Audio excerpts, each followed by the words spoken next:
On an icy September day in 1991, a pair of Germans named Helmut and Erika Simon were hiking through the wilderness surrounding Italy's Ötztal Alps, along the border of Italy and Austria, when they made a gruesome discovery.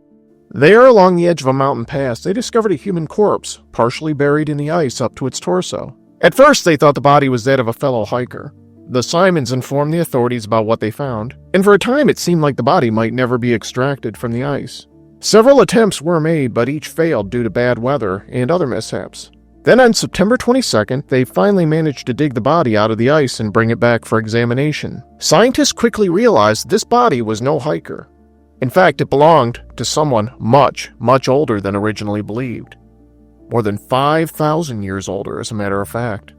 The body of Otzi the Iceman, as he's affectionately come to be known, turned out to be a veritable treasure trove of information for scientists about what life was like for early humans. But all that knowledge did not come without a price, because over the years that followed, several people, all closely tied to Ötzi, died under bizarre circumstances, leading many people to believe that the Iceman's remains were cursed.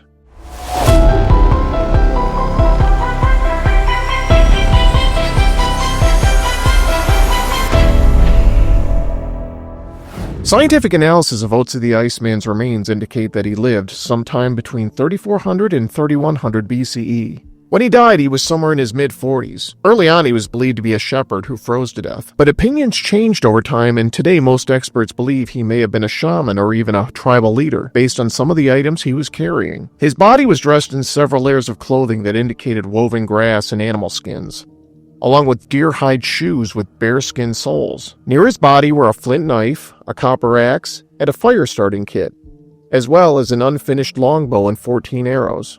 What's especially interesting is that the copper from that axe actually came from Tuscany, many miles away, which provides further evidence that Ötzi may have been someone important in his tribe. He also had with him several herbs and other items that were believed to be used for medicinal purposes, which is good because his intestines were riddled with parasites. His body also contained ulcer-causing bacteria and showed indications of numerous other internal issues that would have caused him chronic pain. Something else that's interesting is that Ötzi's body was covered in 61 tattoos. In fact, these are the oldest known tattoos of anyone ever found. Most of these tattoos were simple lines drawn in the skin, and many of them appear to be in locations around his joints and other parts of his body that would have caused him great pain. Therefore, it's believed that these tattoos might have been done as an early form of acupuncture. But all that may not be the most interesting thing about Otzi the Iceman. You see, it also turns out that the man was murdered.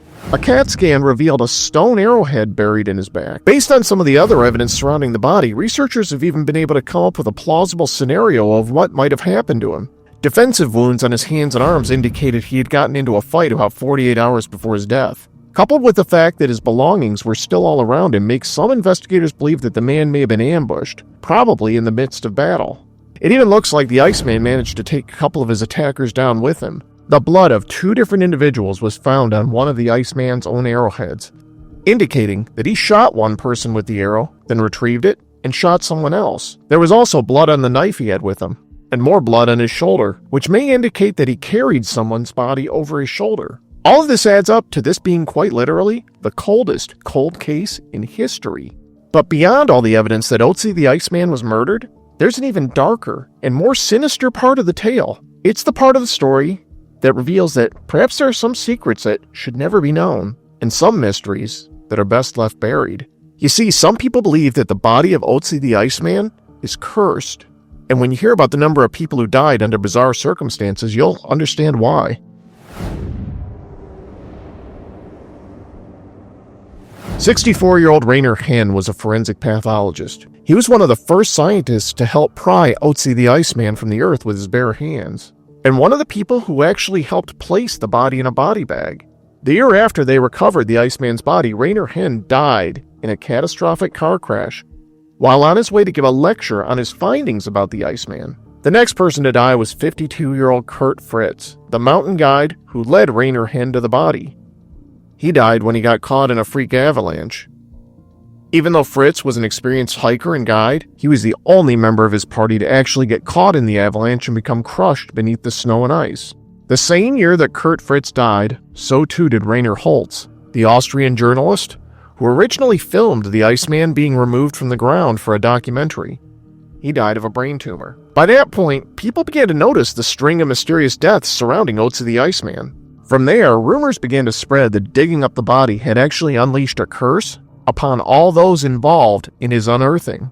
I know, it sounds crazy, but it was hard to dispel the very real tragedies of all these people who had come into contact with Otzi. What happened next only seems to confirm the dark fears some people were having. In October 2004, Helmut Simon, one of the two hikers who found the Iceman, disappeared while on a hike through the mountains of Austria.